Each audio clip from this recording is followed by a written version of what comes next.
Tu Cria! Estamos começando mais um episódio de Fala Tu Cria e esse episódio é um episódio diferente, galera. Por que ele é um episódio diferente? Porque ele é um episódio de eleições de 2024. 2024. 2024. E aí, esses episódios que a gente tá colocando como 2024, episódio de eleição, nós vamos trazer alguns candidatos pra gente trocar uma ideia, pra gente saber qual é a proposta, saber quem são os candidatos. E a gente tá começando hoje com uma candidata pro lado especial, hein? Ainda tô nervosão, mano. Tô tímido. Tá tímido? Não deveria. Tô oprimido. Mas eu já vou falar dela aqui, ó. Ela tem 27 anos e filha da dona Simone e do Rogerinho. Irmã da Raquel, graduada em Gestão Pública pelo FRJ, alumni da Embaixada Norte-Americana. E ao longo da sua trajetória ela foi cofundadora do Projeto Manivela e podcast Expresso 222. Ela também atuou como analista de rede e diversidade na rede na república.org e é conselheira articuladora do Movimento de Mulheres Negras, Mulheres Negras Decidem. E hoje ela é ex-secretária de Políticas Públicas para as Mulheres e candidata a vereadora da cidade do Rio de Janeiro. Com vocês, Joyce Trindade. E aí? E aí, Joyce? Não, calma aí. Antes dela começar a falar, canta a musiquinha pra rapaziada. Como é que eu esqueci agora dessa também, meu Deus? Começou a circular o Expresso 2222, que parte direto de Bom Sucesso pra depois. Maravilha, pô. Conta um pouco aí dessa história do que você tava falando aqui no off, do Expresso. Bom. Expresso 2222, diretamente de Gilberto Gil. Vindo de Bom Sucesso, das periferias e subúrbios cariocas, para depois, que é o lugar que a gente quer alcançar, o poder, os espaços de transformação, né? Acho que é isso. Mas vamos embora, então. Meu nome é Joyce, como já foi falada, nascida no Morro do São Bento, em Padre Miguel, né? Criada em Cosmos, extrema zona oeste do Rio de Janeiro, do qual eu tenho muito orgulho. Eu sempre me identifico também, Fernando, como marioca, né? Porque eu sou mistura de maranhense com carioca, então... Maranhense, meu pai é maranhense, minha mãe é carioca, e dessa mistureba saiu isso aqui, marioca, né? Do qual eu tenho muito orgulho de sempre falar, porque as raízes, né, nordestinas e nortistas, né, são uma das maiores fundadoras também de favelas do Rio de Janeiro, né? Então, acho que trazer esse reconhecimento, falar sobre nossos pais e avós, né, que são pessoas, né, que vêm desse Nordeste, Norte brasileiro para tentar a sorte, trabalhar no Rio de Janeiro, também é um resgate de memória muito importante. Então, sempre demarco meu lugar de marioca, porque meu pai sempre fez questão de falar do Maranhão também. E minha mãe vem lá do São Bento, vem lá de Padre Miguel, né, lá do Ponto Chique, aquela redondeza toda. Eu gosto ali do samba chique, bom. Tem frango chique, para quem não conhece, vá lá comer. Domingão é ótimo, tá? Ensaio também na Mocidade é ótimo. Sai da Mocidade, né? Deixa eu te perguntar uma coisa que a gente falou no off também. O que é a Alumni? Alumni são programas, né, que algumas instituições fazem. Nesse caso, eu sou alumni da Embaixada Americana, que eles me escolheram no ano de 2022 como uma das 7 brasileiras selecionadas para poder passar uma experiência imersiva nos Estados Unidos na criação de políticas públicas pela igualdade racial e social. Então foi muito bacana porque eu consegui vivenciar muitas experiências únicas, conheci, enfim, vários subúrbios americanos, também a classe alta americana preta, e a gente conseguiu trocar algumas experiências, e a parte mais bonita para mim, particularmente falando também, porque eu venho do berço evangélico, foi conhecer um pouco mais de perto a história, né, de Martin Luther King. Então eu fui na igreja dele, na casa dele, a gente conversou com várias lideranças que passaram por toda a experiência dele também, então, enfim, um pouco dessa troca. E a Alumni, porque para sempre você tem esse título de quando eles fazem eventos, projetos, eles te chamam para estar junto da embaixada nessas ações e atividades. Meio que é um conselheiro participativo, meio que é isso. Maneiro, né? É um negócio chique, é chique. Agora me fala também, como foi tua infância lá em Cosmos? Pô, legalzão. Cara, eu tenho muito esse entusiasmo, né, de falar sobre o quanto que existem vários tipos de periferias no Rio de Janeiro. né? Quando a gente imagina favela e periferia no Rio, a gente tem sempre um recorte de imagem muito parecida com aqui da região, que é Providência, Gamboa, de Essência. Mas quando você é do extremo da cidade, na região da Zona Oeste, por exemplo, e parte da Zona Norte, né? Nossas favelas, elas são térreas, né? Elas são planas, né? E ali é muito diferente a nossa perspectiva de entender que a gente também vem da favela, né? Que a gente vem da periferia também. Então, há um não pertencimento muito ruim, né, desafiador. Mas a minha infância foi muito boa, né? Eu tive uma infância realmente de muito brincar na rua, né? Meu pai, por exemplo, ele é um cara fora da curva, né? A casa dos meus pais é de frente a uma praça enorme lá no bairro, porque na Zona Oeste, para quem não conhece muito, meio que tudo é ao redor de alguma praça. Então tem várias casas e uma praça, várias casas e uma praça, tudo é assim, né? E lá em casa, de frente a essa praça principal, meio que da nossa rua, e a praça era muito feia. E meu pai, né, que é um cara super entusiasmado e literalmente arregaça a manga. Pô, conheci né? teu pai, troquei ideia. Maravilhoso, maravilhoso. Ele começou a plantar árvores na minha praça, porque ele queria uma praça mais bonita para eu estar brincando com meus primos. Porque lá em casa a gente é, né, mais ou menos 50 primos e todo mundo na faixa etária, né? Então a gente vive em comunidade lá em casa. Então meu pai, cara, vou então plantar árvores para essas crianças brincarem melhor, né?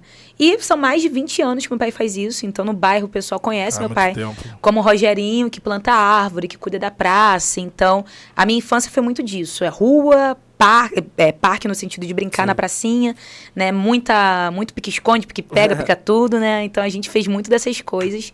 E eu tive uma infância muito feliz. Eu confesso que, né, graças a Deus, nunca passei por nenhuma necessidade, né? Meus pais, eles passaram a vida inteira, né, tentando ali correr atrás de tudo e mais um pouco. Então eu tive muito acesso ao amor, né? Eu digo que a maior liberdade que eu tive foi ter uma família que, primeiro, me deu acesso ao amor, me deu acesso aos direitos básicos, né? Uma casa, cobertor, brinquedo, né? Comida, que é o mais importante. A gente sabe que para quem vem de favela, né? Comida é a coisa mais sagrada pra gente.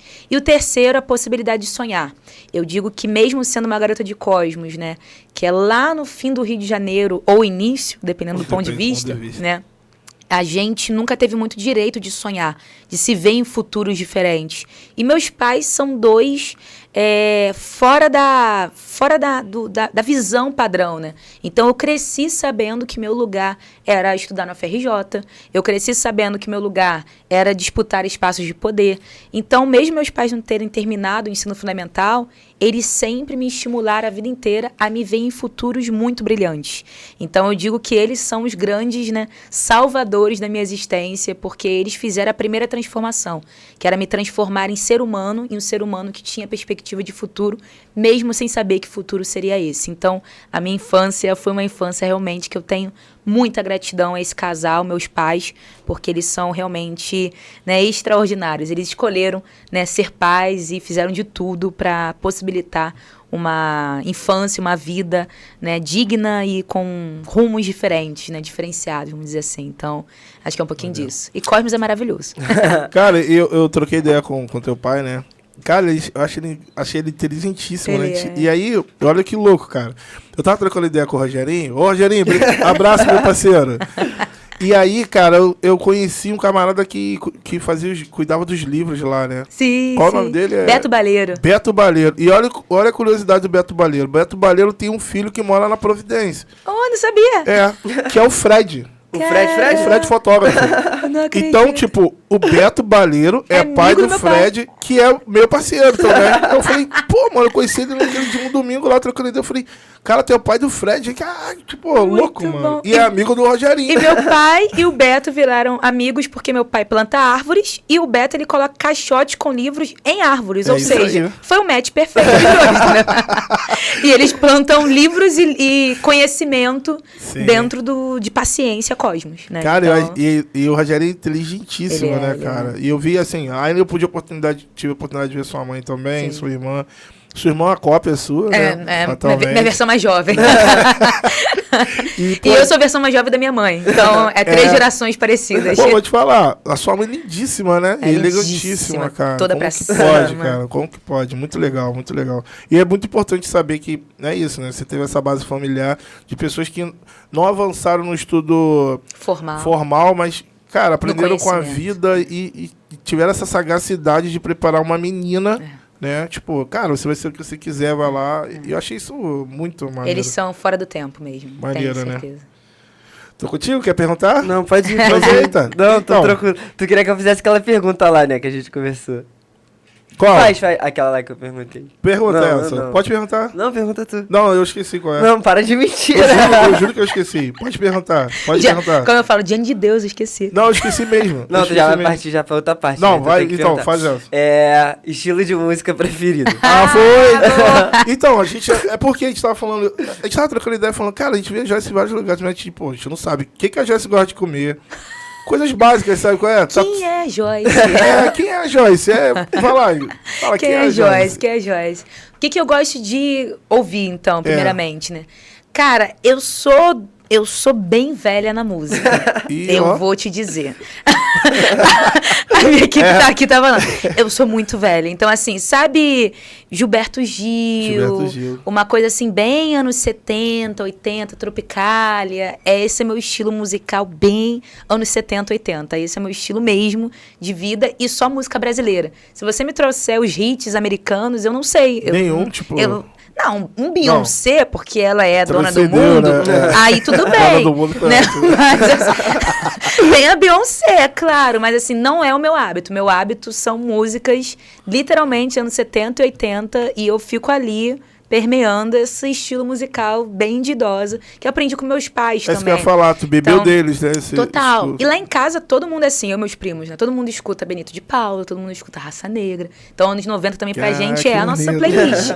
Então, meu estilo é música brasileira entre essas 3 décadas, 70 a anos 90. Entre samba, pagode, MPB, tropicálias e essas mistureba aí. Então, é isso. Se quiserem me chamar pra tipo de show, eu vou. E comida, Joyce? Comida, tudo que tenha camarão. Tudo, absolutamente tudo que tenha camarão. Por quê? Meu pai é maranhense, como eu falei, e pra quem não conhece um pouco da cultura maranhense, meio que um dos pontos fortes é o camarão, né? Então, eu cresci sendo uma pessoa pobre, comendo camarão como se fosse água normal. Porque meu pai trabalhava pra caramba e ele sempre arrumava um jeito de comprar camarão, né? Então, ele ia atrás de pescador barato, não sei o que, não sei o que lá. Então, eu só fui descobrir que camarão era caro, Fernando, quando eu era mais velha. Eu não sabia. Eu falei, gente, mas pra mim é tão normal comer Quando camarão. chegou na minha vez de dar Quando chegou a hora de pagar, eu falei, ué, não era barato? Meu pai trazia direto. Então, tudo que há camarão, de verdade, eu sou apegadíssima. E eu sou muito natureba, legume, enfim, eu realmente adoro coisa saudável. Eu sou do time comida saudável. Cara, é muito engraçado.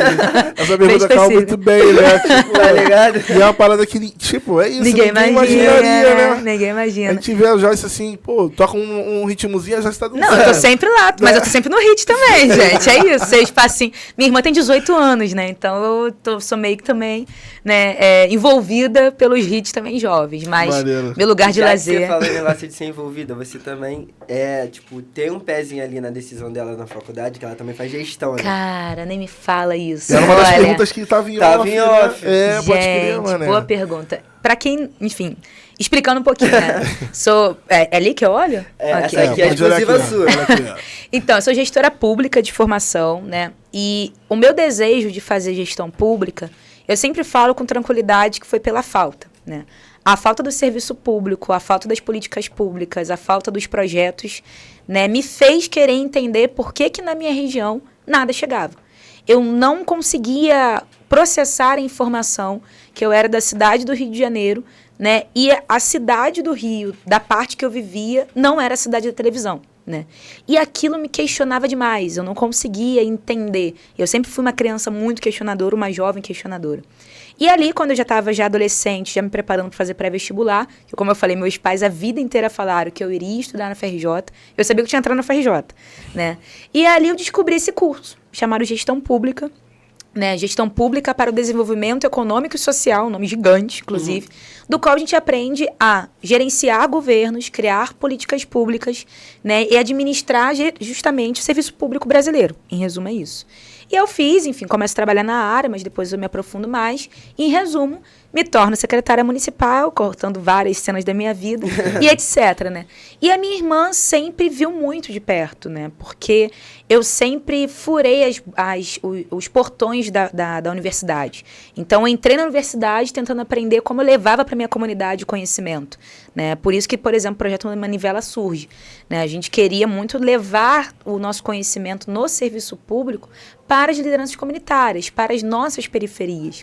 E a minha irmã, né, me acompanhou ao longo dessa vida toda, a gente tem 10 anos de diferença, então ela já me viu, já meio que cresceu, né, vendo eu nesse mundo todo. E aí, recentemente, ela estava já estudando pro pré-vestibular, aquela coisa toda, e ela queria fazer, estava na dúvida de várias coisas. Eu, Raquel, vai escolhendo, né, eu quero ver você rica, sei lá, vai ver qualquer coisa. E aí, eu levava ela de vez em quando nas férias dela, né? Desde quando eu me tornei secretária. Todas as férias dela eu levava ela de voluntária para ser voluntária dentro da secretaria. Então ela ficava, sei lá, xerocando coisa. Eu falava aqui, ó, vem ver aqui como funciona a vida pública, né? Para você experimentar. E aí ela se inscreve para fazer gestão pública, né? Confesso que eu não provoquei. Eu falei, cara, vai para outra escola. O FRJ, minha caloura de faculdade. Meus pais choraram, fizeram churrasco. Imagino, né? Porque lá em casa tudo tem churrasco, né? Não, minha segunda filha na Federal. Aí foi toda uma celebração na família, né? Então acho que eu fico muito orgulhosa de ver que eu fui a primeira sobrinha, né, a primeira pessoa da família a entrar numa federal, e agora esse sonho na minha família se tornou um sonho possível, né? Meus primos e primas mais novos, né, vários estão entrando na faculdade, vários estão desejando entrar na federal. Pô, que maneiro, hein? Então é o sonho possível, né? Agora não é mais distante, agora já é palpável. Então tenho muito orgulho de ser, né, uma pessoa que sonhou, concretizou, mas continua impulsionando outros sonhos nas pessoas como eu, né? Então isso me deixa muito feliz também. Pô, que maneiro. Uma das ideias que eu troquei com teu pai também foi sobre o teu período de universitária, né? Sim. Que ele me contou muita coisa engraçada. E eu lembro também que eu tava matriculado em economia, UFRJ, né? Tive um problema com a matrícula e caiu. E hoje eu tô fazendo gestão pública, né? Sim. Porque é isso, né? A gente que é pobre vai tentando correr atrás pra... a vida inteira. Mas eu fiz direito, aí quebrei. E aí eu percebi que economia e direito tinha uma semelhança. Sim. Quando eu fui agora pra gestão, eu tô vendo tudo de novo, não é? Tudo. Então, assim, é um curso muito complementar. maneiro. Tem né? tudo. E eu acho que deveria ser básico pra quem vai pro legislativo, pra quem vai pro executivo. Tipo, não dá pra hoje a gente ter, sei lá, século XXI, sei lá, ter palhaço, ter comediante, ter um monte de coisa. Tem que Com saber maior o que tá respeito às fazendo. profissões, né? Mas cada um na sua área, sabe qual é? É um pensamento meu, pode ser um pouco elitista, se for o caso, mas... Não, mas eu acho que a base do por conhecimento competência, pra a pessoa não chegar e fazer besteira, né? Em Pois resumo. é, porque a gente acompanhou muito, né? E aí, dentro dessa ideia que a gente está falando aqui sobre gestão, eu tenho uma pergunta aqui que é como que foi esse convite para ser secretária? E conta como foi a experiência, porque você já saiu... Não, mas antes disso, vou contar como eu chego até aqui, talvez, né, também. Eu já fui de tudo nessa vida, eu trabalho desde os 14 anos de idade, né, a primeira profissão que eu já tive na minha vida foi fazendo maquiagem, penteado, enfim, fiz dinheiro quando era adolescente com isso, com a minha mãe. Né, já fui doceira, já fui brecholeira, já fui professora de informática, recepcionista, já fui de tudo mesmo, né, professora, já falei. O que mais já fui? Ih, gente, nem lembro mais. Já fui muitas profissões, muitas coisas, né? Que é isso, filho de pobre, a gente tá sempre correndo atrás e indo atrás do nosso dinheiro. E aí, com 19 anos, eu entro na FRJ, né? Consigo passar, então, na gestão pública. E desde então, começo a atuar no serviço público em diferentes áreas. Isso foi muito importante porque eu consegui aprender desde a pontinha, né? O jovem que escreve um ofício, né? Para conseguir fazer um processo andar, né, até ser uma tomadora de decisão. Então, minha caminhada no serviço público foi da pontinha até galgando espaços maiores. E como quem cria, né, a gente é abusado para a gente poder sobreviver, então sempre fui muito abusada. Sempre, deu um espacinho, já estava entrando. Deu uma cadeirinha, eu já estava puxando para sentar. Não puxando ninguém, mas estava pegando para eu poder sentar. Né? Porque eu acho que é assim que a gente cresce também. A gente está sempre correndo muito contra o tempo. E aí, em resumo da história, eu, com 21 anos de idade, 22 anos de idade, eu entrei numa instituição chamada Instituto República, do qual a gente justamente era responsável por formar servidores públicos em âmbito nacional, fazer advocacy de novas leis e coisas do tipo. Em 2020, eu e meus amigos, todo mundo abusado, né, fomos atrás de quem? Dos candidatos a prefeitos. Aquele ano era o ano de eleições, 4 anos atrás. E a gente foi atrás dos candidatos que a gente queria apresentar nossas ideias e propostas. E eu digo que é ali que Eduardo Paes pegou o nosso coração. Porque ele sentou numa rodinha com a gente, uma rodinha de conversa, de igual para igual, tete a tete, olho no olho. Falei, cara, curioso esse cara, né? Tratando a gente de igual para igual. Isso é raro para alguém que é político da antiga. Né? Que é isso, Eduardo tem 30 anos de caminhada na vida pública, né? Falei, curioso, o cara tá ali de tete a tete, de igual para igual. Beleza, corta a cena para... A gente teve mais alguns outros momentos, muito específicos com Eduardo Paes. E aí, Eduardo Paes ganha as eleições e beleza, deveria acabar a história e talvez a gente iria se conhecer por outros motivos da vida. Só que o grande boom dessa história foi que dia 1º de dezembro, aniversário de Rogerinho, meu papai, lá estava a gente em Cosmos, comendo aquele belo de churrasco, né, lá em casa, né, celebrando a vida, que eu sempre falo que salão de festa de pobre é na rua, então tu bota um carro aqui, outro aqui, fez o salão, né, Benito de Paula tocando ao fundo, aquela coisa toda, me ligam, né, falando que Eduardo queria conversar comigo no dia seguinte. Eu não acreditei, obviamente, né, mas fui ver qual era. Qual Eduardo, né? Que Eduardo? Não é possível que Eduardo Paes, né? E aí, chegando, foi até que no centro essa conversa, lá na Firjan, né? Chegando lá no gabinete de transição do prefeito, era uma reunião, realmente, eu e Eduardo Paes. Eu confesso que foi um dos dias mais tensos da minha vida, porque eu não estava processando aquela informação, né? Não fazia parte do meu script, do roteiro da vida, né? E ali, Eduardo, super simpático, do jeitão que ele é, Joyce, isso aqui. Mas a galera tá falando bem do seu nome, porque você faz, acontece, isso aqui, não sei o que lá. Mas conta mais da sua história pra mim. Sem dizer pra onde é aquela conversa. E eu sou faladeira, como vocês podem ver. Comecei, pipipi, popopó, eu sou Joyce, filha de não sei quem, fiz não sei o que lá, tal projeto, tal programa, nananana, beleza. Eduardo termina aquela reunião, em resumo, se levanta, aperta a minha mão e fala, é ótimo. A gente precisa na cidade de pessoas que tomem decisões, mas que já viveram os problemas. Pessoas como você, né? Mulheres que vêm dos extremos da cidade, mulheres que vivem a realidade do Rio de Janeiro, mas que também sabem propor. E você é gestora pública. Então, aceita ser secretária municipal de mulheres do Rio de Janeiro e liderar isso tudo comigo? Aí eu paralisei. Eu falei, como? E aí, aqui pode usar palavras não tão adequadas? Pode. Aí eu virei e falei, você tá de sacanagem com a minha cara, né? Eu não acreditei naquilo. Tipo, cadê a câmera? Onde é que tá filmando? Eu pensei que era piada. Eu falei, gente, tem alguém filmando, que não é possível. E, em resumo, né, eu peço para Eduardo para pensar, né? Ele foi super gentil. Falou, o tempo da política é muito rápido, mas eu entendo. E que bom que você para pensar antes de tomar grandes decisões, mas o tempo é rápido. Falei, Eduardo, eu só preciso falar com as pessoas mais importantes da minha vida, porque isso vai mudar minha vida para sempre. E dito feito, mudou não só a minha vida, mas a vida de várias pessoas. E foi em resumo, gente, da história assim que eu virei secretária. Né? Eu lembro muito que quando eu fui anunciada como secretária, né, um monte de gente criou especulações de como eu fui parar ali. Né? Então, Joyce foi indicada por Ciclano, por Beltrano, porque não sei, nananana. Né? Várias frases também machistas que eu ouvi durante o processo, porque eu sou jovem também, né? Mas ali a gente conseguia, ao longo do tempo, mostrar a capacidade, né? Que a escolha do Eduardo foi sobre, né, capacidade, entrega, trabalho, transformações, e a gente conseguiu entregar isso, né? E fizemos a maior secretaria de mulheres do Brasil. Foi só isso que a gente fez. Pequena coisa, um negocinho que ela fez ali. Negócio basiquinho. Tipo fazer miojo, rapidinho. Cara, e eu fiquei muito assim, impressionado. E eu não sei se você tem alguns dados assim, da secretaria no tempo que você estava lá. Claro. Você tem alguma coisa? De cabeça? Tem. Compartilha aqui com a gente. Algumas coisas que a gente fez, né? Primeiro que o Brasil, né, é um país que eu sempre falo com tranquilidade, que é fundado, que é construído a partir de 2 elementos principais, né? O racismo e o machismo. Né? São 2 coisas que são a base da sociedade brasileira na sua fundação e que até hoje mata muitos de nós. Né? Então, quando a gente fala de uma secretaria municipal de mulheres, é sobre dar, né, holofote a um problema do qual durante décadas, séculos foram apagados. né? Mulheres morrem nas suas casas, mulheres morrem pelas mãos dos seus companheiros, desde que mundo é mundo. Eu sempre digo que o lugar mais inseguro para muitas mulheres não é na rua, é dentro de casa, na sua própria cama, no seu próprio sofá.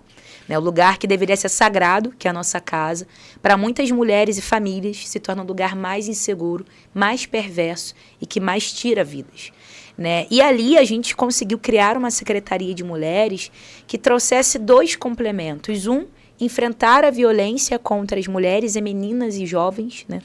E aí a gente já atendeu mais de 30 mil mulheres e conseguimos retirar elas do cenário de violência. E quando eu falo violência, gente, é de tudo mesmo. Cárcere privado, violência física, violência patrimonial, que é financeira, violência psicológica, enfim, tudo que você possa imaginar, porque a violência, ela não é um tipo, né? Ela se desdobra em várias formas, né?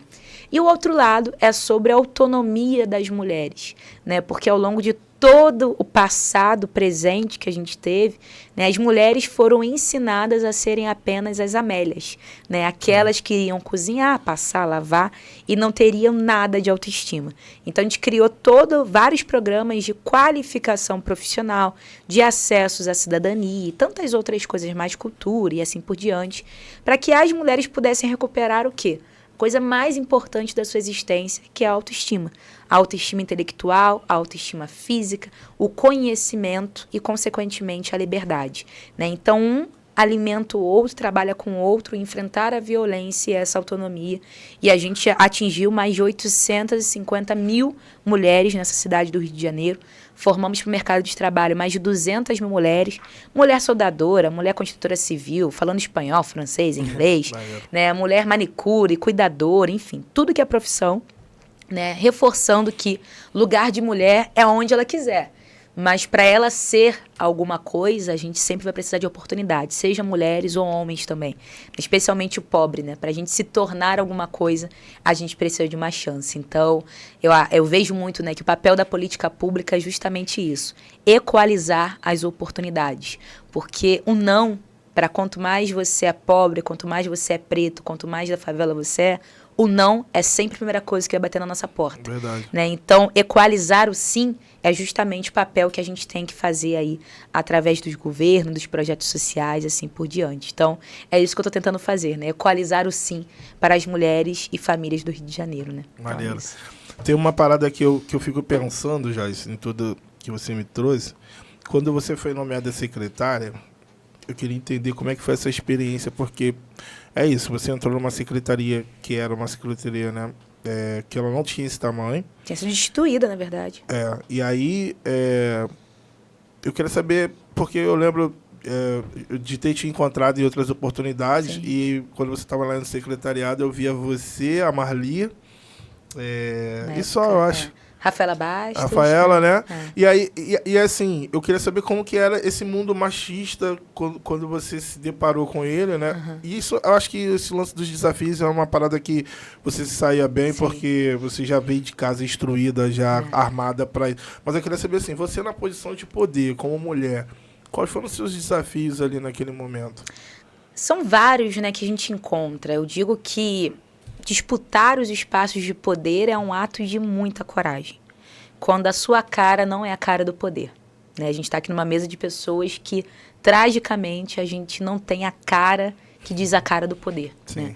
A cara do poder no Brasil é a cara de um homem branco, né? Muitas das vezes 50 a mais, né? Classe média alta e etc. Então, essa é a cara que o Brasil diz que é a cara do poder. E quando chega a gente, as pessoas ficam atordoadas. Elas ficam, calma aí, eu não estou entendendo o que está acontecendo. Né? E aí vem eu, mulher, jovem, né? Que eu me tornei secretária com 24 anos. Isso que eu... Voz de garota, cara de garota, com esse meu jeito aqui que eu tenho e não quero perder jamais, né? Óbvio que cada lugar a gente vai se posturando de forma diferente, mas enfim, com a nossa personalidade, né, com o nosso jeito de ser, de se colocar, de falar, de agir, né, e vindo da periferia, sem sobrenome, teoricamente, de ninguém. Meu sobrenome é Joyce Trindade Faria Gama, né, enfim, não tem o né, é um nome de trabalhadores, né. Eu não tenho Silva, né? Eu tenho só os outros. Mas Poderia ter, né? Poderia ter, Certo, poderia ser uma sim. das Silvas também, né? Enfim, os outros... Eu sempre digo muito que os nossos sobrenomes, né? São provavelmente das fazendas que nossos Não, antepassados exato foram isso, escravizados, né? exatamente. Então, alguém da minha geração passada foi escravizado por alguém que chamava Trindade e a gente recebeu esse nome, né? Sim. E tamo aí. Então, meu nome não é o meu nome original, né? O nosso nome foi a partir de um apagamento, né? Mas, enfim... E ali foi muito desafiador sentir tudo isso, porque mesmo que eu tenha uma base familiar muito estabelecida, mesmo que eu tenha um psicológico muito bem trabalhado, mesmo que eu tenha muita fé e muito propósito, não é fácil. E eu digo isso com muita tranquilidade, né? Lidar no cotidiano com poder, primeiro que é um lugar solitário. Poucas pessoas vão entender o que você sente, né? E segundo, que é todo dia você se comprovando. Então, se eu posso resumir em uma palavra, né, o que é ser uma mulher negra, né, nos espaços de poder, eu digo que é todo dia você se comprovar o porquê que você está ali. E isso é realmente a parte mais cansativa, porque é reafirmar, é dizer, e isso em todos os espaços, tá? Todos os lugares que eu vou. Então, é recriar o imaginário do poder com a gente estando lá. Né? É se colocar todos os dias, né? Você falar, cara, eu tô aqui porque tem que estar aqui, porque a gente também merece estar aqui, porque o nosso trabalho faz a gente permanecer aqui, né? A gente chegou e a gente permanece porque a gente entregou, porque a gente transformou vidas. E eu sempre falo muito sobre isso, Fernando. A representatividade associada ao trabalho. A gente é um corpo que representa, a gente tem uma história que representa e a gente trabalha incansavelmente para mostrar o porquê que faz sentido a gente estar ocupando os espaços de poder. Porque a nossa existência, a nossa forma de criar política pública é única, porque a gente estava no meio de todo o rolê, né? Então eu digo que é solitário, é cansativo, mas é muito gratificante ao mesmo tempo você estar andando na rua e vir umas menininhas toda fofuríssimas, né? Falar, tia Joyce. Aí eu falo, oi, eu quero ser secretária. Aí eu pergunto, o que é ser secretária pra você? Ela não sei, mas eu quero ser com você. Então acho que é isso, né? Criar imaginários para que essas meninas achem, meninas e meninos, né, de periferias, né, de favelas, achem normal quando imaginar secretária municipal. Não venha na sua cabeça, na hora, a figura de uma pessoa branca, mas que venha também a gente, né? Pessoas negras de periferia nessa primeira visão de nome. Então, acho que é isso.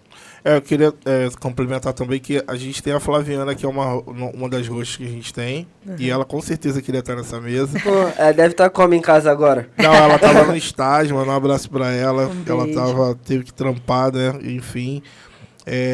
E aí, num recorte menor, Joyce, eu fico lembrando que o lugar da liderança é um lugar solitário, de fato, né? A Adriana teve alguns atravessamentos, assim, sobre a liderança, né? E são sensações novas, porque você tem que estar muito convicto do que você está fazendo, sabe?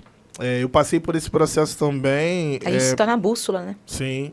E aí, assim, a gente tem que estar muito, muito ligado no propósito e entender que você está fazendo o teu máximo. Porque a gente não vai conseguir agradar todas as pessoas, isso é um fato. E ao mesmo tempo se policiar por conta... Porque é isso, né?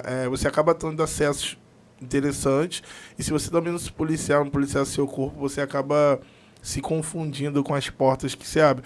Eu estou falando um espectro menor. Eu fico imaginando você como secretária, deve ter passado por isso tudo também, né? E pelo meio do caminho ficam pessoas, né? A gente perde pessoas, amigos que não... né? Parceiros, amigos que a gente não tem mais de relação. E aí, dentro desse processo todo, você... a maior secretária de política pública de mulheres do Brasil resolve ir pro Legislativo do Rio de Janeiro. Me conta. Outra coragem. Me conta isso. Por que ser candidata a vereadora da cidade mais charmosa do país? Porque é preciso. Porque é preciso a gente poder disputar esse lugar, né? O Legislativo, a política brasileira, né? Ela é um lugar ainda que o poder, como a gente estava explicando, né, não tem a gente, a política também é um lugar que pouco se tem a gente presente. Então, nesses 4 anos, né, eu mobilizei várias pessoas, corações, mentes. Eu ouvi pessoas, eu ouvi os seus problemas reais, eu ouvi os seus desafios, eu estive nas suas casas eu vivi com cada uma dessas mulheres e famílias, sabe?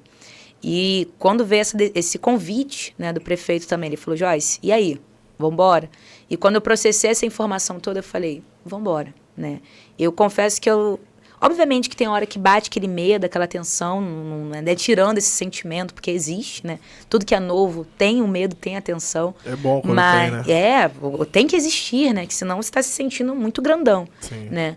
Mas, ao mesmo tempo, foi uma certeza muito intrínseca, de tipo, é isso, é o próximo passo, eu tenho que estar indo para lá, né? Porque ser secretária municipal, a gente trabalha incansavelmente, transformando vidas. Mas tudo isso pode se desmoronar. Tudo isso que a gente construiu pode cair. Se vier um outro prefeito que talvez não queira dar continuidade. Então, o legislativo é o local do legado. É o lugar da disputa. É o lugar de construção da firmeza que aquilo é uma rocha e que vai continuar. Então, quando eu entendi, né, que meu propósito era permanecer essa luta, era expandir essa luta e mostrar que tudo que a gente construiu, tudo que a gente deseja construir é estratégia de mudança da cidade do Rio de Janeiro, aí eu falei, então não tem para onde fugir. Tem que ir para lá mesmo, né? Então, eu sempre falo muito, né, que a base da sociedade se chama mãe, né? A base da sociedade brasileira são as mães. Enquanto a gente não mudar a realidade dessas mulheres mães solos, a realidade dessas mulheres mães de periferias, a gente vai continuar investindo errado. Então, eu quero trazer o tema da mulher, mas esse tema da mulher, em sua maioria, que são chefas de família que passaram a vida inteira invisibilizadas. Se a gente não muda a vida dessas mulheres agora, dessas chefas de família agora, a gente vai continuar investindo errado. Então, eu quero trazer esse debate de forma assertiva, sabe? Eu sou brincalhona, sou risonha, eu sou, enfim, essa pessoa que muita gente já conhece, mas eu sou muito assertiva naquilo que eu defendo. Você estava falando sobre ser liderança. Ser liderança é você ter concretude da onde você quer chegar. E por que você quer chegar ali? Ter propósito. Né? Eu sei muito bem o propósito da minha caminhada da vida pública, da minha caminhada enquanto política. Né? Eu sempre costumo falar, Fernando, que eu sou gestora pública de formação e política por vocação.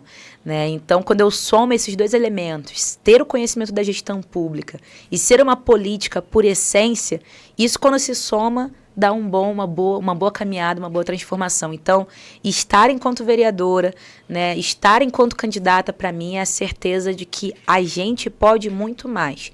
Tudo que a gente fez, a nossa luta, que não seja apagado, que só expanda a sua crença, e tudo que a gente não conseguiu ainda fazer possa se tornar realidade. E a vereança do Rio de Janeiro, ela tem um poder muito grande, inclusive, né, de transformar outros locais também, porque tudo que a gente faz na cidade do Rio de Janeiro reverbera. Né? A cidade mais charmosa, como você falou. Tudo que a gente faz aqui, seja de cultura, seja de experiências, reverbera para outros lugares. E eu levo muito essa responsabilidade. Né? Então, o Rio de Janeiro é quase um país, né? Se você for pensar. Né? São 7 milhões de pessoas que estão aqui. Então, solucionar os problemas reais da cidade do Rio de Janeiro é solucionar os problemas reais de muitos outros locais também que vão se inspirar na gente. Então, que se inspiram, né? Que se inspiram, que veem, que acompanham. Então, espero, né, ser vereadora, estou muito ansiosa para isso, espero fazer um mandato que seja transformador, porque a gente já fez uma secretaria que foi transformadora, né, e agora eu quero assumir esse outro desafio para continuar mostrando que nós, mulheres, negros, pessoas de periferia, quando a gente entra nos espaços de poder, a gente não vem para brincar, a gente vem para transformar. Eu tenho uma pergunta. Eu tô cheio de perguntas pra. Faz. Eu tenho uma pergunta que eu sempre quis fazer pra Joyce, enquanto ela era secretária, mas eu nunca tive oportunidade. Eu vejo outras lideranças falando sobre esse tema, né? Que é o tema do como o que nós homens podemos fazer para contribuir para a emancipação. Sim. E participação do empoderamento feminino. Eu sempre quis fazer essa pergunta, e aí agora é a oportunidade. E gravada agora. Gravada, primeira, vai, me conta, o que a gente, no seu ponto de vista, que eu já ouvi alguns, mas não sei o que você acha que a gente tem que fazer para falar, tá ok aqui assim, vambora. Porque a gente também se beneficia desse privilégio, né? O machismo, ele é algo que me beneficia e eu trabalho todos os dias abrindo mão desse privilégio, né? Talvez menos que um cara branco, né? Dentro desse camadas espectro, diferentes, mas eu me beneficio dele. Sempre lembrando aquela frase, né? Você não precisa ser negro para ser antirracista. Você não precisa ser LGBT para você lutar contra a LGBTfobia. Você não precisa ser mulher para você lutar contra o machismo. Eu acho que é um pouco nessa linha também, né? O machismo, ele adoece os homens. O machismo, ele é perverso também, né? Com essa masculinidade que é muito confusa e estranha e dolorida também. Então, vocês são também prejudicados em alguma camada por essa coisa chamada machismo, né? E nós, mulheres, somos mortas por isso. Em resumo, é isso. Então, como os homens podem fazer parte dessa história, né? Eu sempre digo, não tem o joguinho de futebol, né? Pelada de futebol de domingo? Cara, todo cara que joga futebol, em algum momento, teve um amiguinho que falou: fiz tal coisa com a minha esposa, fiz tal coisa com a minha companheira, fiz tal coisa com a minha namorada. Todo mundo sabe que não é certo. Mas só que precisa ter alguém dizendo que não é certo. Pro cara não normalizar aquilo. Quando você vai pra mesa do bar e o cara começa a falar um monte de escrotidão, começa a falar merda, não. Cara, pô, precisa ser assim? A gente precisa de homens que sejam compromissados com a verdade. De homens que não tolerem esse tipo de fala, de coisas, né, que acontecem no cotidiano. Então, eu acho que o papel do homem é ser um aliado, obviamente, né, e 2, quando tiver nesses espaços que é só homem com homem, que é ali que vem a verdade, né, também se comprometa a falar: cara, não é assim que a banda toca. Pô, reveja teu comportamento com a tua namorada, reveja o que você está fazendo com a tua esposa, sabe? Não age dessa forma. Pô, tu tem certeza que é assim mesmo que tem que ir pro caminho? Né? Então, acho que é muito nesse lugar de fazer o confronto. E não precisa ser um confronto de briga, mas um confronto de você falar: cara, vamos repensar? Porque às vezes o cara nunca pensou mesmo. O tanto de cara que eu converso, que eu vou explicando, né, as situações do que é machismo, que eu vou explicando quais são as situações de violência, aí é muito engraçado, Fernando. Aí às vezes tu vê os caras se encolhendo todo assim. Aí eles vão indo pra trás. Aí eles vão indo pra trás porque eles começam a falar: caramba, eu já fiz isso. Caraca, eu não sabia que isso era violência, mano. Eu vi meu pai fazendo. É isso aí. Eu vi meu avô fazendo. Então, já que a gente já entendeu que tem problema, já que hoje em dia esse problema não é mais uma coisa de marido e mulher, é crime, a gente precisa também refazer a cultura e mostrar: amados, chegou a hora de você mudar. E tem uma coisa, né, tem uma pesquisa que mostra, né, que a gente está chegando no momento da sociedade onde os homens estão indo para uma linha e as mulheres para outras, porque os caras estão tão confusos no que está acontecendo que eles estão cada vez mais querendo ser os conservadores dos seus bons costumes, porque está com medo de perder, né, a sua posição enquanto homem. Porque qual era a posição do homem? Ser o provedor. Sim. A posição do homem era o quê? Eu vou trabalhar, vou ser o provedor, vou ser aquele que vou mandar em casa e todo mundo vai me obedecer. Esse foi o ensinamento que a sociedade inteira fez. E aí, nos últimos anos, décadas, as mulheres têm falado: opa, calma aí que não é assim. Eu vou dividir a conta contigo. Vamos calcular esse negócio aqui? E a mulher sempre foi, na verdade, colocada como a não provedora financeira, mas a provedora emocional. E nós, mulheres, estamos agora com 2 posições: provedoras emocionais e provedoras financeiras. Qual é o papel do homem, então, agora? Então, tá todo mundo se redesenhando na sociedade. Os caras estão: eita, eu vou fazer o que agora? Meu Deus! Vou passear com o cachorro. Eu vou fazer o quê? Né? Então, acho que tá todo mundo se questionando. Por isso também que a gente tem visto também uma onda de homens machistas declaradamente, né? Esse tal de Red Pill, que são uma galera aí que fica propagando umas coisas horrorosas na internet. E é muito desse processo, de que o cara tá confuso. Eu sempre digo: a igualdade entre homens e mulheres é benéfica para homens e mulheres. A igualdade entre pretos e brancos é benéfica para os pretos e brancos. A igualdade entre nós, o acesso aos direitos, faz a gente combater todos os outros problemas desafiadores, né? Então, os homens precisam entender isso. E todo mundo tem que entender isso, para a gente começar a mudar as realidades, né? E mudar a realidade não é só no discurso. Mudar a realidade é na mesa do bar, mudar a realidade é na pelada, mudar a realidade é quando você vê a iniquidade, é quando você vê a injustiça e você não se conforma. Mudar a realidade é você todo dia estar disposto a falar: poxa, o que eu posso fazer hoje para mudar a vida de alguém? Ou o que eu posso fazer hoje para mudar a situação tão caótica que a gente vive? E às vezes uma palavra pode ser um meio de transformação. Então, eu acho que é isso. Vocês, homens, precisam fazer parte dessa luta. Porque a gente não tá na pelada, a gente não tá na mesa do bar de vocês. Então, é a gente lutando juntos, né? Então, acho que é um pouco disso. Maneiro. Obrigado aí pela explicação. Pela aula. É um ponto de vista bem completo, né? Eu sou didática, já fui professora. É isso. Então, eu tô com uma pergunta aqui, mas acho que eu vou passar pro André, porque eu já segurei demais. Porque você já falou sobre as políticas públicas. Eu acho que basicamente esse teu desejo do legislativo, você vai trazer muita coisa que você tinha na secretaria também para o legislativo direto, né? Também, mas não só, né? Eu acho que quando a gente se torna um candidato, né? Gente, é muito legal ser candidato, tá? Todo mundo me colocou terror. Eu falei, meu Deus, eu vou morrer no caminho. Eu tô me sentindo mais legal, eu tô me sentindo mais bonita, eu tô me sentindo viva, né? Ser candidato é muito legal. Eu não sei se é porque eu sou louca, eu não sei qual é o motivo, mas eu tô adorando ser candidato. Primeiro porque todo mundo dá comida, todo mundo dá alguma coisa. Ter comida é muito bom. Meu Deus, eu sou faminta, gente. Então, assim, todo mundo dá comida, eu fico muito feliz, né? Mas, em resumo, eu tô adorando ser candidata, mas por que eu tô falando isso? Porque, em resumo, não é apenas manter o legado da Secretaria de Mulheres. Obviamente que prioritariamente sim, mas é como, enquanto candidata, eu estou ouvindo muitas coisas, né? Eu estou expandindo meu leque de pautas, de propostas de uma forma absurda, porque as pessoas querem lideranças que realmente as escutam. E eu faço isso. Eu vou na casa das pessoas escutar as pessoas. Então, isso que é a parte mais bacana de ser uma futura vereadora, né? Porque você está ali, pertinho do cidadão, ouvindo e tentando encontrar saídas para resolver aqueles problemas. Então, né, obviamente a pauta de mulheres na prioridade, mas é toda uma vida da cidade do Rio de Janeiro, né, que eu quero, né, cuidar, exercer, impulsionar, enfim. Então é muito legal ser candidato, espero que futura vereadora. Amém. Amém. E voltando um pouquinho no assunto da secretaria, me fala quais foram os desafios que você enfrentou na implementação das políticas públicas lá e como você os superou.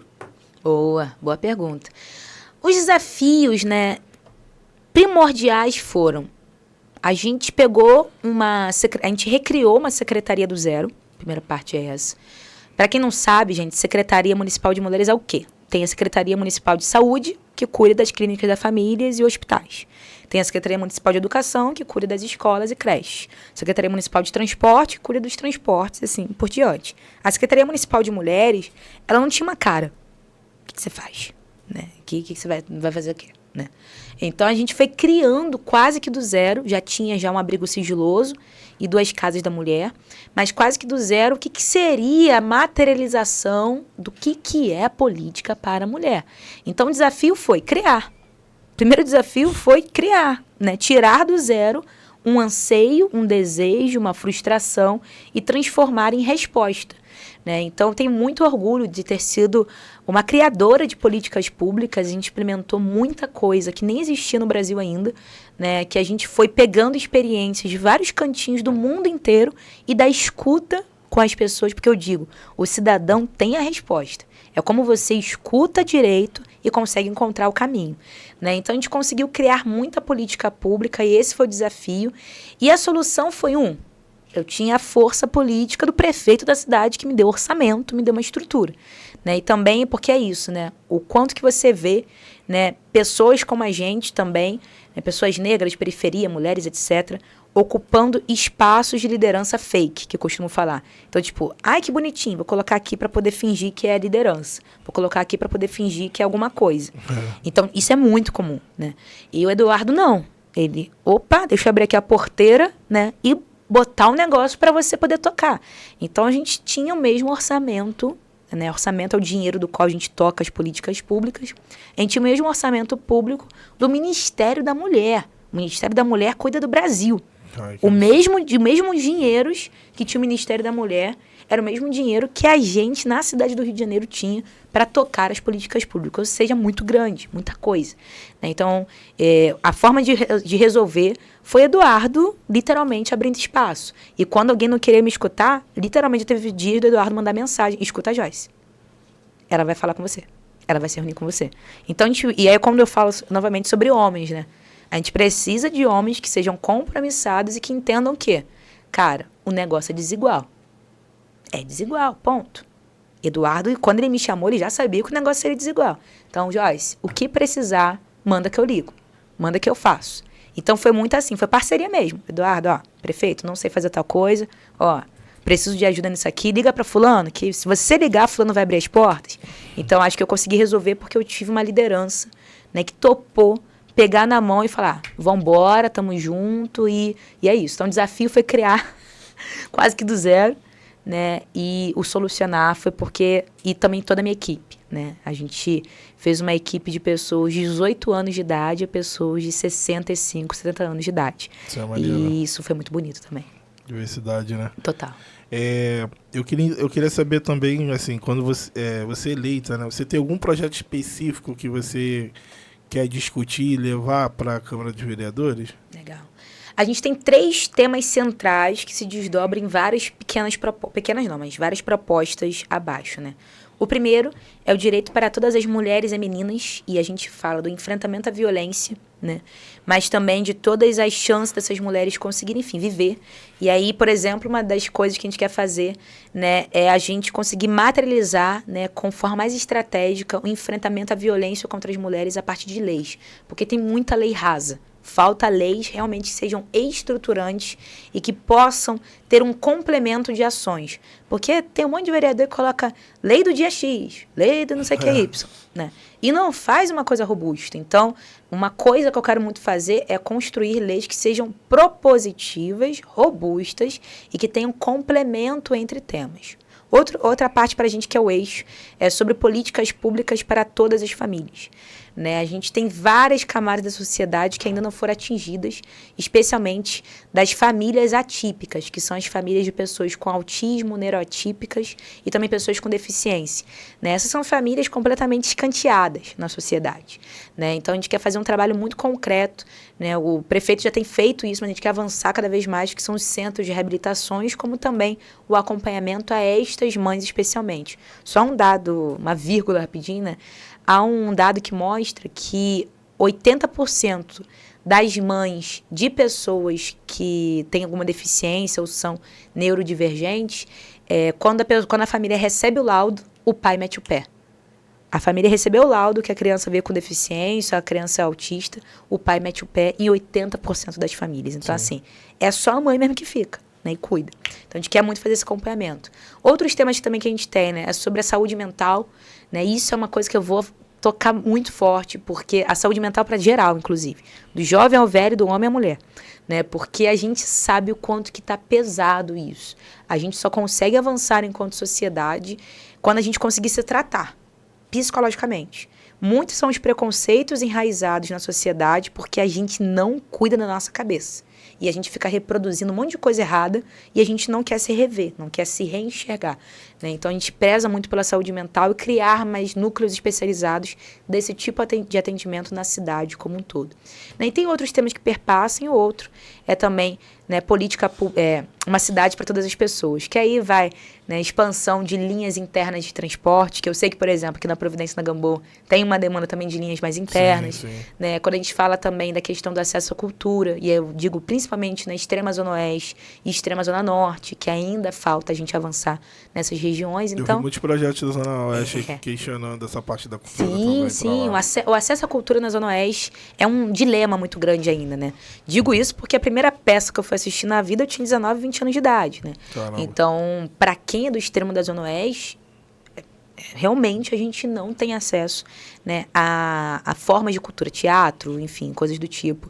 Não é uma realidade. Então, essa luta pra gente tá muito ferrenha. Mas, enfim, tem várias propostas que perpassam por aí. Mas, em resumão, esses 3 eixos, vamos dizer que são norteadores da nosso futuro mandato. Esse da família típica é muito interessante, né? Eu tenho uma irmã que tem Eu tenho um filho autista também, sim, o Luiz.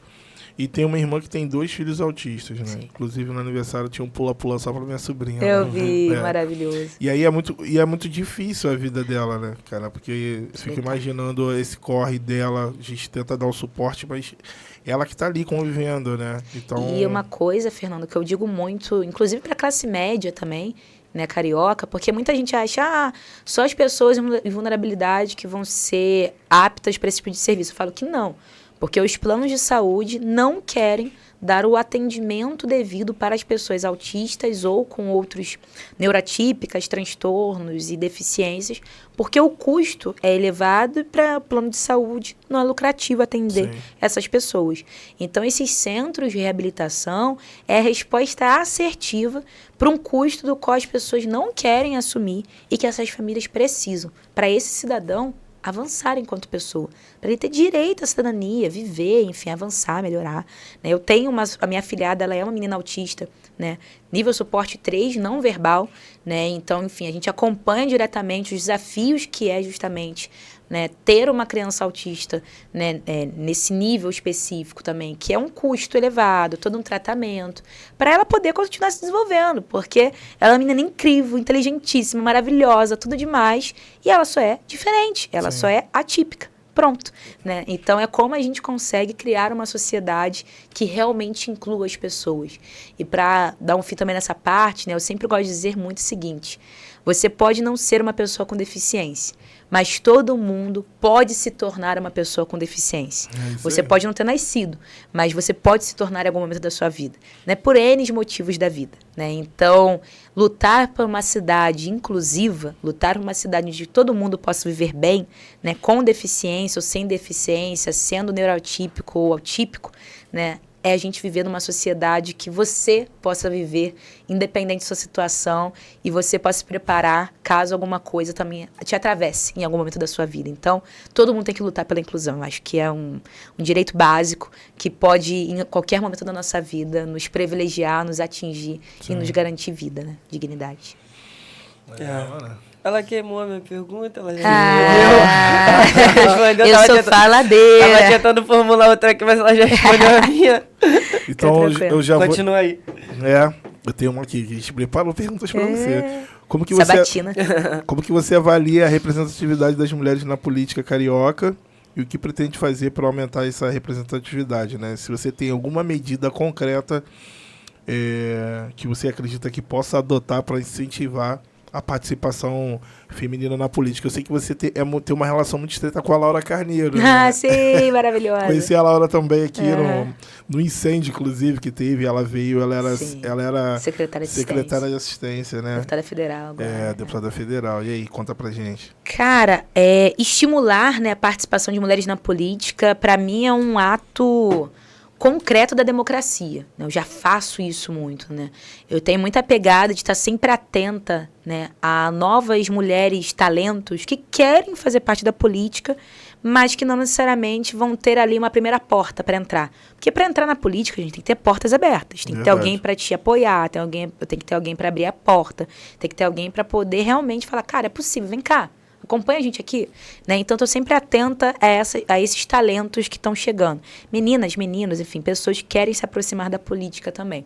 Então, isso já é um hábito meu mesmo enquanto pessoa, né? Você trouxe a Laura Carneiro, por exemplo, né? Aqui, né? Ela, por exemplo, fez muito com isso. Ela já tem aí 40 anos de política, né? Então, assim, no momentos de crise, de dúvida, que eu tô, cara, será que é esse caminho? Será para, né, tal coisa que eu faço? É uma das pessoas que eu ligo mesmo, qualquer horário, e falo, pô, Laura, o que tu acha disso? Né? Ela vai lá, fala, não, já você vai por aqui. Então, ter pessoas experientes para te explicar é fundamental, né? Pessoas experientes para te dizer que não é romântico o processo, né? Que é duro, né? Então, também é importante. Ações concretas, eu acho que é como a gente cria, né, intercâmbios dentro da Câmara de vivência, mesmo cada vez mais forte. Isso pra gente é fundamental, né? Seja dos adolescentes terem primeiro uma primeira experiência, visitar, saber como que é a Câmara, mas especialmente pra galerinha que já tá ali acima de 18 anos, né? Já tá entrando na faculdade, já tem ali uma pegada, liderança comunitária, ou então, enfim, já tem uma oratória bacana, falar, vem cá, vamos fazer uma imersão, 1 mês, 2 meses, 3 meses,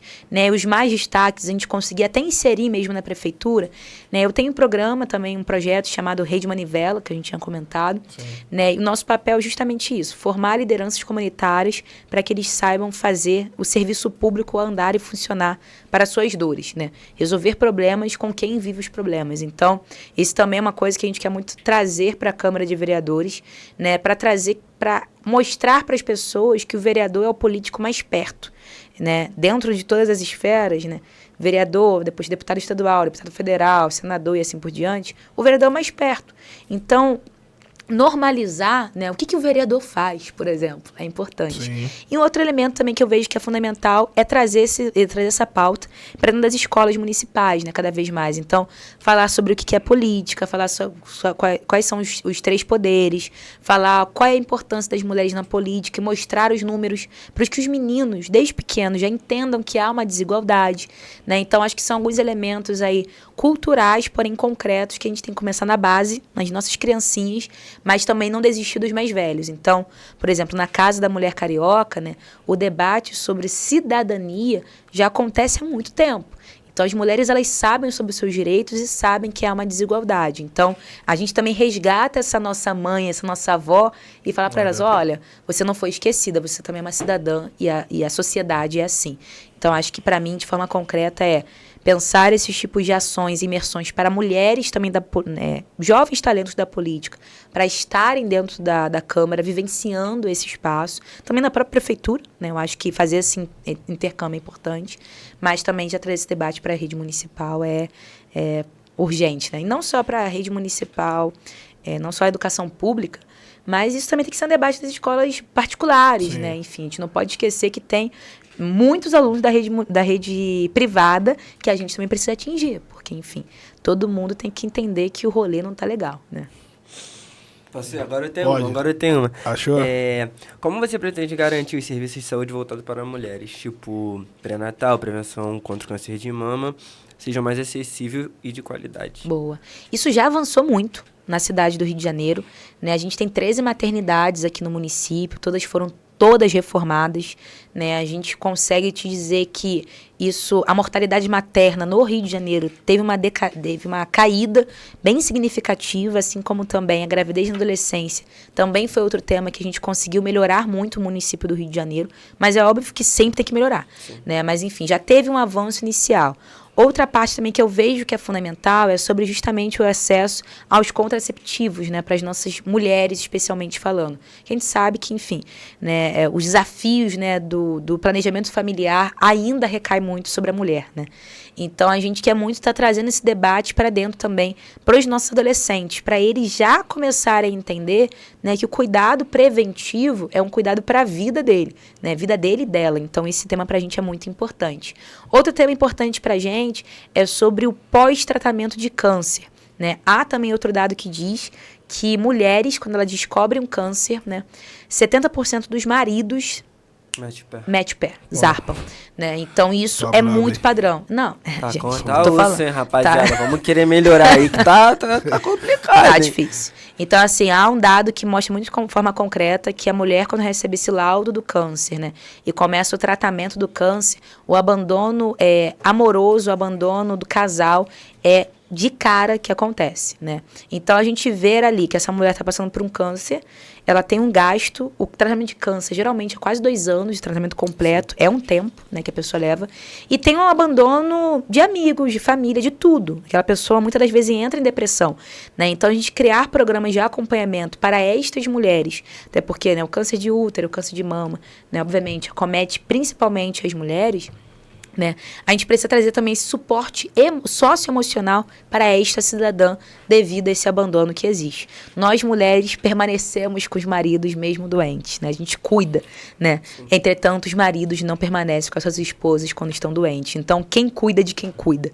Essa é a grande pergunta. Então, na saúde, a gente vê que avançar com isso é muito importante, como também cuidar dos nossos servidores públicos, né? Cuidar de quem cuida nesse ponto, né? Cuidar das técnicas de enfermagem, cuidar cuidar das enfermeiras, né, de toda a rede municipal de saúde, porque essas pessoas cuidam da gente. Então, ter um olhar atento para esses profissionais da saúde também é um tema que eu levo com muita seriedade, porque se esse profissional não está bem, será que ele vai conseguir atender a gente bem?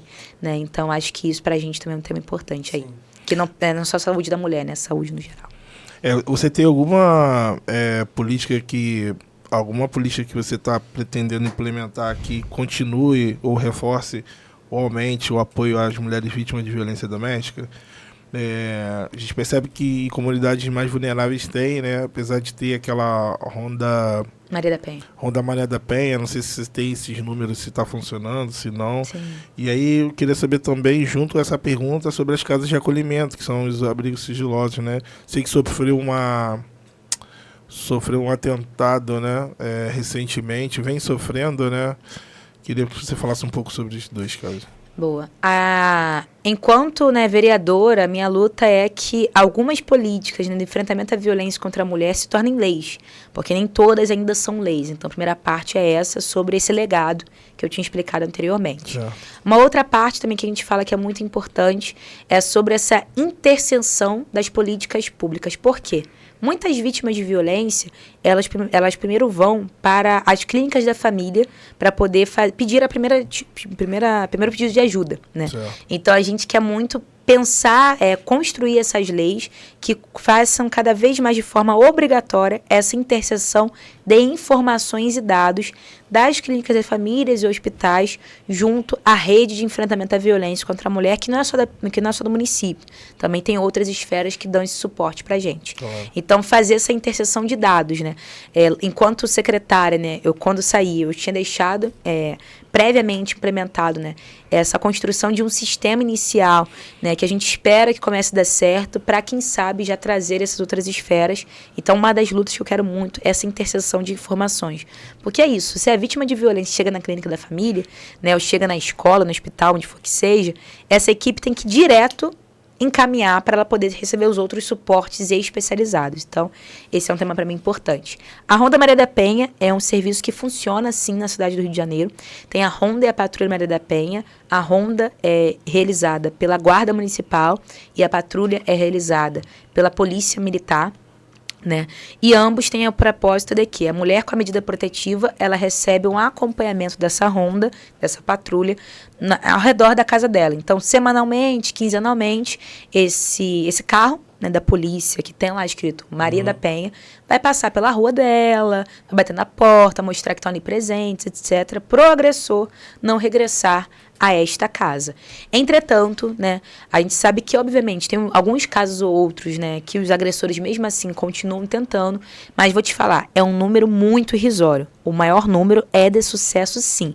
As mulheres que têm medida protetiva e buscam o serviço da Ronda e Patrulha Maria da Penha, sim, elas têm um menor índice de reinserção deste agressor em sua residência, em sua casa. Ou seja, né, o sentimento de segurança muito elevado. E é importante falar, né, que boa parte das vítimas de feminicídio na nossa cidade, em todo o Brasil, na verdade, são mulheres que a gente nunca teve acesso, ou seja, são mulheres que nunca foram realizar a denúncia. Obviamente que tem muitas também que fizeram, né, descartando esses casos, mas tem um número muito expressivo de mulheres que são vítimas de feminicídio e nunca tiveram acesso à medida protetiva ou qualquer tipo de política como essa. Então, nossa luta é que toda mulher possa conseguir pedir ajuda. Nossa barreira nas favelas, né, dentro das periferias, que essas mulheres se sintam confortáveis a pedir ajuda para que a gente possa socorrê-la e ela não morra. Para que a gente possa, em vida, em tempo, né, trazer essa mulher de forma digna para a sociedade, para o abrigamento sigiloso ou os serviços necessários. Então, digo para você que, encurtando um pouco essa fala, né, quando eu me tornei secretária, uma coisa que me chamou muita atenção era a incessante informação de mulher denuncia. Mulher denuncia. E eu sempre digo que eu, enquanto mulher de periferia, mulher, né, que nasce dentro de um território conflagrado, se eu chego para minha vizinha e falar denuncie, ela não vai poder denunciar. Ela não tem forças para denunciar porque ela tem medo. Né? Para quem nasce em territórios conflagrados, essa palavra denuncie é uma palavra que a gente fica, eita, calma aí. O que vai acontecer comigo se eu denunciar? Né? Então, a gente começou a mudar essa lógica dessa frase e falar, mulher, busca ajuda. A gente está aqui para te ajudar. Se for necessário, se você quiser, você também pode denunciar, para você ter sua segurança completa. Mas se você não quiser e se você não puder, você também vai ter também toda a ajuda necessária. Então, né, trazendo esse acesso às mulheres das periferias e favelas e territórios conflagrados, né, eu digo para você que eu tenho muita alegria de dizer que a gente conseguiu entrar em muitas comunidades, em muitas favelas, em muitas periferias, porque a mudança da perspectiva, né, a gente mostrou para essas mulheres que elas têm uma rede de apoio, elas têm ajuda. E a denúncia é se ela quiser e se ela puder, né? É um direito do qual ela tem, mas ela vai acessar na hora que ela preferir, na hora que ela puder mesmo. Então, acho que isso já é uma resposta concreta que a gente já realizou. Maneiro. Aulas. Aulas e aulas. Estamos na reta final, hein? Vai. Cursos. E como você planeja articular essa experiência como ex-secretária, agora vindo para vereadora? Ah, boa, moleque. Muita gente me pergunta, Joyce, você foi tão boa secretária, mas que raio de negócio é esse que você quer virar vereadora, pelo amor de Deus, né? Eu já ouvi muito essa frase, muito, muito. E eu falo, gente, a grande questão é o seguinte, tem muitos vereadores que não fazem a menor ideia de como funciona a prefeitura. Tem muitos vereadores que não fazem a menor ideia de como funciona a máquina pública. Tem muitos vereadores que são apenas denunciantes sem nenhum tipo de propósito. O papel deles é pegar o abençoado do celular e falar, tá tudo ruim, mas não traz nenhuma resposta. Sim. Eu quero ser uma vereadora que veja o problema, fiscalize o problema e traga soluções para o problema. Esse é o papel do vereador, é ser uma voz resolutiva, é ser uma voz que alcance vidas, é ser uma voz que, beleza, temos isso aqui, como a gente melhora. Porque não dá pra gente continuar nessa narrativa, nessa briguinha de ego. É palhaçada, eu digo, essa hora eu fico até exaltada, porque me cansa. A gente está vivendo uma era de políticos que são blogueiros, rasos, sem nenhum tipo de conhecimento ou soluções, que querem apenas inflamar os corações das pessoas. E isso é muito desesperador. Então, o que eu vejo sendo diferencial para mim é ser uma pessoa, é ser uma política, uma futura vereadora, uma mulher que consiga saber como resolver estes problemas de forma assertiva. Fiscalizar e resolver. Resolver e fiscalizar. E eu sei mexer na máquina pública, eu sei como funciona a máquina pública, eu sei como funciona o orçamento público, eu sei como se escreve uma política pública, eu sei como se faz leis. Então, acho que a minha maior alegria é poder ser uma futura vereadora propositiva. Essa é uma futura vereadora que vai ouvir o problema do cidadão e falar, cara, é por aqui que a gente resolve. Porque eu sei como funciona o serviço público brasileiro, né? E não só do Rio de Janeiro, do Brasil como um todo. Porque quando a gente fala de Rio de Janeiro, alguns problemas são tão complexos, né? Que às vezes são outras esferas que a gente vai ter que acionar. Então, eu digo que o meu diferencial, eu digo que a minha maior alegria e a minha decisão de ter deixado de ser secretária para justamente me arriscar agora nesse espaço da vereança e do voto, né? É o local de, galera, eu tenho a bagagem. E eu quero poder agora trazer essa bagagem para dentro desse espaço e mudar esse espaço também, né? Porque eu acho que a minha grande inquietude é ver que tem problemas por aí que a gente pode transformar. Então, eu só peço a chance do direito de conseguir trazer a transformação, né? E isso é a partir do voto. Então, quem quiser, posso falar de um número? Pode. Pode. Então, Tô brincando. Então, vou aproveitar, a gente já tá finalizando, inclusive, e aí vou aproveitar essa tua deixa, Ítalo, essa câmera aqui, e eu vou pedir pra você fazer, você vai falar com o seu eleitor agora. Ai, meu Deus. E aqui é suas Oi, eleitoras, eleitores. Fala com ele aí que ele tá te ouvindo. Ela. Elas e eles, Elas né? E eles. Elas e eles, né? Pessoal, primeiramente, né, espero que vocês tenham gostado, né, desse bate-papo, que foi super legal, acho que passou desde a minha existência enquanto Joyce até minha existência enquanto figura pública Joyce, né, que uma complementa a outra e me fez chegar até aqui. Mas eu digo para os eleitores e eleitoras, né, que eu tenho uma grande alegria de ser uma mulher que a vida inteira vem se preparado para ser uma liderança que consiga fazer transformações. Tenho uma grande alegria de ter sido a secretária municipal de mulheres mais jovem das capitais brasileiras, né, e ter exercido um papel tão crucial de transformação de vidas de mulheres e suas famílias. Né, eu tenho a alegria, né, de ser uma mulher que representa muitas dores, mas também que representa muitas soluções. Eu tenho uma grande alegria de ser uma mulher jovem, negra, de periferia, né, que está trazendo a esperança e o sentimento de caramba, é possível, né, a gente chegar lá também. Então, meu convite para vocês é venha conhecer um pouquinho as nossas propostas, venha conhecer aquilo que a gente está fazendo, né? E vote Joyce Trindade 55557. Vou repetir, 55557, para poder, enfim, a gente continuar transformando a cidade do Rio de Janeiro. A gente já fez muito, a gente não é inexperiente, mas a gente quer ter a oportunidade de continuar esse legado e essa transformação, porque é possível, porém se tornará ainda mais possível com a sua ajuda. Então, vambora para a Onda Roxa. Só seguir aí, Joyce Trindade, em qualquer rede social. Falei? É isso. André, é ela, cara. É ela. É ela. Quem tinha dúvida agora não tem mais. Não tem mais. Ó, fazer os agradecimentos aqui ao Clube Empreendedor pela moral de sempre. Rafael, Léo, muito obrigado. Agradecer os amigos aí, Danilo, que tá presente, Marcola, Kaique, que chegou atrasado, mas chegou. Amiga da produção da Joyce, qual é o seu nome? Vitória. Vitória. Lá do Maranhão, lá do Maranhão. É, de Maranhão também? Maravilha. Mandar um beijão pra rapaziada, pra Flaviana, pro Cabelinho, que não estiveram aqui hoje com a gente. Agradecer a Joyce Trindade. Obrigada, amigo. Pela confiança de estar aqui com a gente, de poder trocar essa ideia. Foi muito bom receber você aqui. Eu sou suspeito para falar porque eu sou fã, eu sou amigo também, então tamo junto, tá? Pessoal, beijo, fé, valeu! É isso, tropa. Fé! Tamo junto!